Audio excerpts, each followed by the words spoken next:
बिस्मिल्लाहिर्रहमानिर्रहीम। आज हम इस वीडियो में ग़ज़वा बदर की जंग के बारे में बताएंगे। इस्लाम की तारीख में बहुत सी अजीम फतूहात हैं, लेकिन ग़ज़वा बदर वो जंग है जिसे आज भी इस्लाम की पहली और फैसला कुन जंग कहा जाता है। ये जंग ना सिर्फ मुसलमानों की कमज़ोरी को ताकत में बदलने की अलामत है, बल्कि ये इस बात का सबूत भी है कि जब अल्लाह की मदद शामिल हो जाए तो छोटी सी जमात भी बड़ी ताकत का मुकाबला कर सकती है।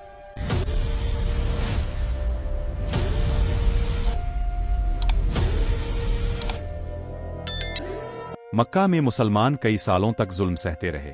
उनके घरों को लूटा गया, उनको तशद्दुद का निशाना बनाया गया, हत्ता कि उन पर जीने के दरवाजे तक बंद कर दिए गए। बिलाखिर मुसलमानों ने हिजरत करके मदीना में पनाह ली, लेकिन कुरैश ने दुश्मनी छोड़ने के बजाय उनके माल और असबाब को लूट कर काफिलों में तकसीम करना शुरू कर दिया। मुसलमानों के लिए ये जुल्म बर्दाश्त करना मुश्किल हो गया था। जब अबू सुफियान का एक बड़ा तिजारती काफिला शाम से मक्का वापस आ रहा था, मुसलमानों ने इस काफिले को रोकने का इरादा किया ताकि मक्का वालों की लौटी हुई दौलत का कुछ बदला लिया जा सके। काफिला तो बच निकला, लेकिन मक्का के सरदारों ने इस बहाने एक बड़ा लश्कर तैयार कर लिया ताकि मदीना पर हमला करके मुसलमानों का खात्मा कर दे। मुसलमानों के पास सिर्फ 313 मुजाहिद थे, घोड़े सिर्फ 2, भाले, नेजे 8 और तलवारें भी बहुत कम थीं। कई साथियों सहाबा के पास पूरा युद्ध सामान भी नहीं था। दूसरी तरफ कुरैश के पास 1000 सैनिक, 100 से अधिक घोड़े, भरपूर हथियार और बहुत अनुभवी योद्धा थे।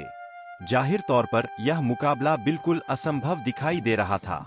जंग से एक रात पहले नबी करीम ने अल्लाह के सामने हाथ उठाकर फरमाया, ऐ अल्लाह, अगर आज यह छोटी सी जमात खत्म हो गई तो फिर जमीन पर तेरा नाम लेने वाला कोई नहीं रहेगा। यह दुआ इतनी आजिजी और विनम्रता से की गई कि आपकी चादर कंधों से गिर गई। अल्लाह ने तुरंत मदद का वादा फरमाया, मैं 1000 फरिश्तों के साथ तुम्हारी मदद करूंगा। 17 रमजान 2 हिजरी। बद्र के मैदान में दोनों लश्कर आमने सामने थे। जंग का पहला मरहला मुबारजत यानी एक एक करके मुकाबले से शुरू हुआ। हजरत हमजा, हजरत अली, हजरत अबीदा ने काफिरों के बड़े बड़े पहलवानों को शिकस्त दे दी। उसने मुसलमानों के हौसले बढ़ा दिए। जंग चंद घंटों में फैसला कन मोड़ अख्तियार कर गई। मुसलमान तादाद में कम होने के बावजूद पूरे एतमाद, तवक्कल और हौसले से लड़े। नतीजा, सित्र काफिर मारे गए, सित्र गिरफ्तार हुए। मुसलमानों के सिर्फ 14 शहीद हुए। कुरैश की ताकत टूट गई। ये वो दिन था जब कमजोर समझे जाने वाले मुसलमान पूरी ताकत के साथ भरे। ग़ज़वा बद्र ने तारीख का रुख बदल दिया। मुसलमानों का वक़ार बढ़ गया, दुश्मनों के दिलों में खौफ बैठ गया, इस्लाम मदीना में मजबूत हो गया। ये साबित हो गया कि अल्लाह की मदद ईमान वालों के साथ होती है। ग़ज़वा बद्र सिर्फ एक जंग नहीं, ये ईमान, सब्र, तोकुल, कुर्बानी और अल्लाह की मदद की रोशन मिसाल है। ये वाक़या हमें सिखाता है कि अगर नीयत साफ हो, मकसद अल्लाह हो और दिल में यकीन हो, तो बड़ी से बड़ी ताकत भी ईमान वालों का रास्ता नहीं रोक सकती।